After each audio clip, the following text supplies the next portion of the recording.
ഡൽഹിയിൽ നിന്ന് സീറ്റിനായി രാഹുൽ ഗാന്ധിക്ക് കത്തെഴുതിയെന്ന ആരോപണത്തിനിടെ ഇനി ഇത്തവണ മത്സരിക്കാനില്ലെന്ന് വ്യക്തമാക്കി ടി എൻ പ്രതാപൻ രംഗത്ത് വന്നു.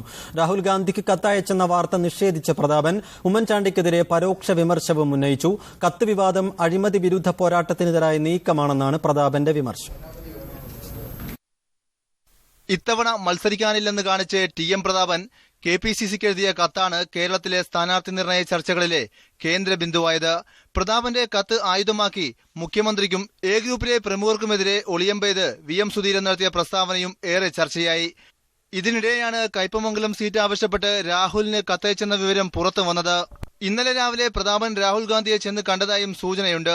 എന്നാൽ ആരോപണം നിഷേധിച്ച ടി എം പ്രതാപൻ ഉമ്മൻചാണ്ടിക്കും രമേശ് ചെന്നിത്തലക്കുമെതിരെ പരോക്ഷ വിമർശവും ഉന്നയിച്ചു. ഞാൻ അങ്ങനെ ഒരു കത്ത് ഏതെങ്കിലും ഒരു സീറ്റ് വേണമെന്ന് ആവശ്യപ്പെട്ട് കത്ത് കൊടുക്കേണ്ട കാര്യമില്ല. ഞാൻ നിലവിൽ കൊടുങ്ങല്ലൂർ MLA ആണ്, സിറ്റിംഗ് MLA ആണ്.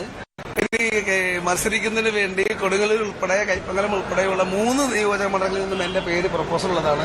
എനിക്ക് ഏതെങ്കിലും ഒരു സീറ്റിൽ മത്സരിക്കണമെന്ന് കത്ത് കൊടുക്കേണ്ട സാഹചര്യം ഞാൻ കത്ത് കൊടുത്തിട്ടില്ല. അത് അടിസ്ഥാനരഹിതമാണ്. കത്ത് പിതൃശൂന്യമാണ്. എന്നാൽ അതിനു പിന്നാലെ വന്ന പ്രതികരണങ്ങൾക്ക് പിതൃത്വമുണ്ട്. ഇത് രണ്ടിനുമിടയിൽ നോക്കിയാൽ വിവാദങ്ങൾക്ക് പിന്നിലുള്ളവരെ മനസ്സിലാക്കാമെന്നും പ്രതാപൻ പറഞ്ഞു.